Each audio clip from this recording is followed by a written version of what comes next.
Hey everybody, this is Harutun Harian from Simple Tutoring. Today we're going to be talking about the distributive property in 6th grade math.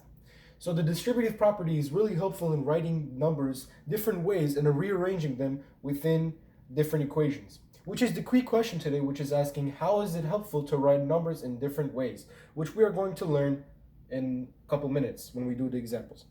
So the key vocab, right, which will help us, and I'm going to repeat this over and over throughout the video, is distributive property, which is the action of everything that we're going to do, and factoring the equation, which is the examples and how we're going to do them.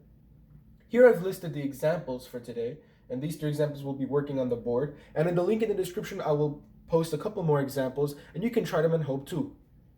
So before we move on, please make sure to like and subscribe to my YouTube channel, and when you hit the subscribe button, make sure you hit that little bell to get notifications when I post videos daily, every day, 365 a year.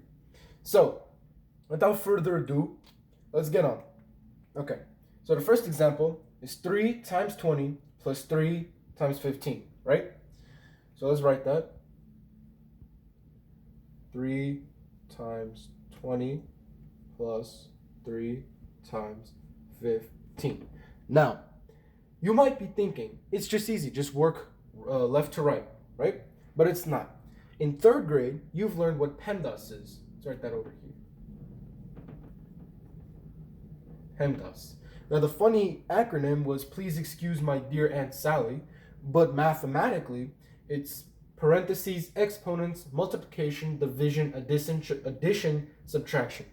Now, this is the order you should do any sort of mathematical equation or expression.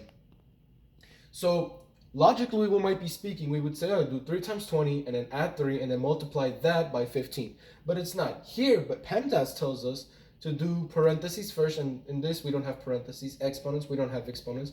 Now we have multiplication, right? So multiplication is first. So we're going to do all the multiplications first, but to make this easier, I'm going to put them in parentheses. So now we have 3 times 20 in parentheses, we have 3 times 15 in parentheses.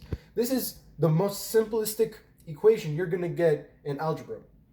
So, okay, so 3 times 20 we know that is 60 plus, we're going to just bring the plus sign down, 3 times 15 is 45. Okay, so we've done the multiplication. Now it tells us to do division, but we don't have division. Addition. We have addition. So let's do that. So 60 plus 45 gives you an answer of 105. All right, let's do the next example. 2x plus 3. All right. Here we have parentheses, so we're going to have to do parentheses first in PEMDAS. But, first things first, we can't add x plus 3. You should already know that by now. X plus 3 cannot be added together because it is not of the same value. Because x is a completely different variable. If this had, say, a coefficient in front, then we could have, well, you couldn't, but okay. So 2, right? 2 is in front of the parentheses. 2 is being multiplied to whatever is in the parentheses. Think of whatever's inside the parentheses as one number, okay? It's just stretched out. Just like 4 can be said as 2 plus 2. So here we have 2 multiplied by whatever's in this parentheses, otherwise as x plus 3. So this is where the distributive property comes in. We're going to draw arrows from 2 to the x and 2 to the 3. Write this over here. We will multiply because this little gap in between the 2 and the first parenthesis, that is symbolized as multiplication. So 2 times x will be 2x plus 6 because 2 times 3 is 6. Now we can't move on anywhere. If this had an equation equal sign and another number here, we would be able to solve for x. But we can't because there's no equal sign. That's the difference between an equation and an expression. Equations have equal signs, expressions do not. Bear that in mind. That will be very helpful in the future. All right, and then 3, our last example for today. This one's a bit longer. It's going to take us a little bit more knowledge. So 4 in parentheses, x plus 3 minus 7, x minus 4. Okay, now let's just use PEMDAS and drawing our arrows. PEMDAS tells us to do parentheses first. We've already established that we cannot do parentheses first because we have the number in front of the parentheses and the x and the 3 or the x and the 4 are not of the same value. So we're going to have to multiply next. So we're going to draw our arrows. And essentially, arrows are basically just distributing. That is the distributive property. Distributing one number to other numbers. So 4 times x, we get 4x. And then 4 times 3 is 12. 4x plus 12. Now, we can do this a couple different ways. Here we have a -7. Not a -7, but a -7.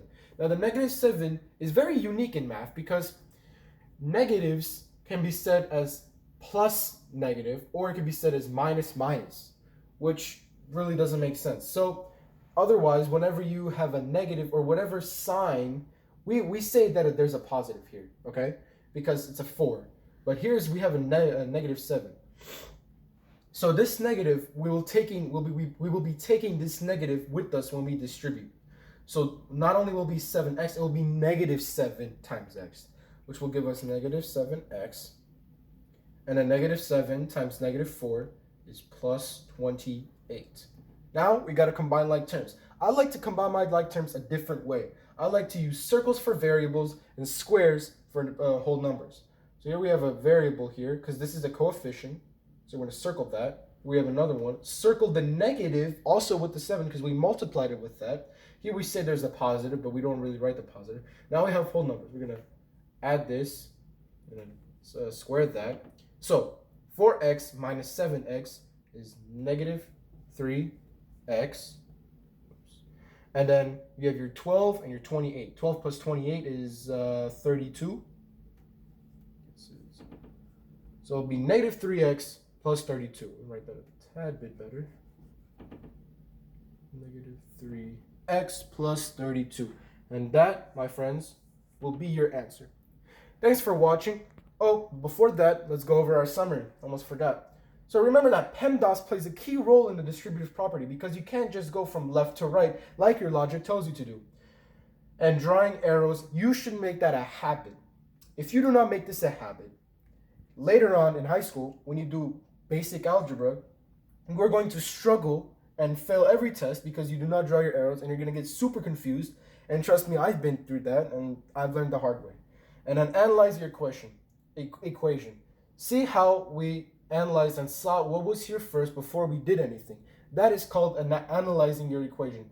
Always do that. It doesn't hurt you to take one more step and do the baby steps first before you move on. Same with life. If you don't do the first things, simple things first, how are you going to do the big things? Without further ado, ladies and gentlemen, until next time, I'm Harutun Harian, and this has been Simple Tutoring. Have a good day.